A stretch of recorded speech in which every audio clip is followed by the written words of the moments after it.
De jour comme de nuit, des biologistes sont sur le terrain pour étudier des chouettes à l'état sauvage. Ils font partie de l'équipe d'Alexandre Roulin, reconnu comme l'un des grands spécialistes de l'animal nocturne.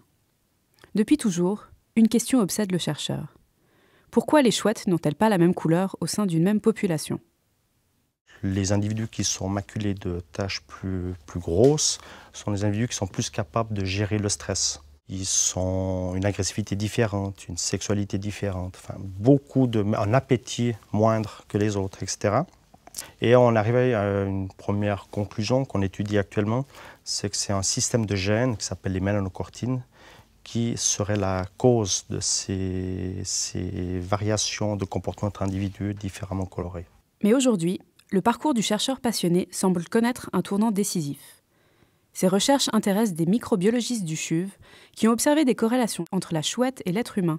M. Roulin, il a montré des corrélations génétiques, justement, entre quelques aspects comportement physiologique et des facteurs moléculaires qui, de notre côté, nous intéressent beaucoup. Donc, on travaille ici en virologie, en maladies infectieuses. Et là, lorsque j'ai vu ces données, ça fait clic chez moi et je dis OK, c'est très intéressant que vous avez trouvé ici. Et on a justement chez nous, dans mon équipe, une expert, Mme Pasquato, qui a depuis 15 ans travaillé sur justement ces facteurs-là. Maintenant, on va voir une molécule qui était appelée POMC. POMC est une molécule qui est coupée dans petits morceaux qui sont en fait des hormones.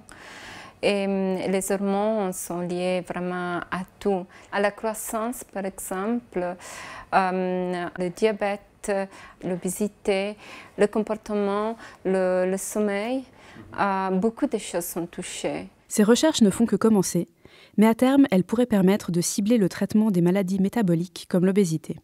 Mais le projet permet aussi une collaboration inédite entre des spécialistes qui n'ont pas forcément l'habitude de travailler ensemble. Notre faculté, c'est une faculté de biologie et médecine, et donc qui regroupe les médecins et les biologistes. Et très souvent, ces deux mondes sont séparés, on doit faire des efforts au sein de la faculté pour se mettre ensemble.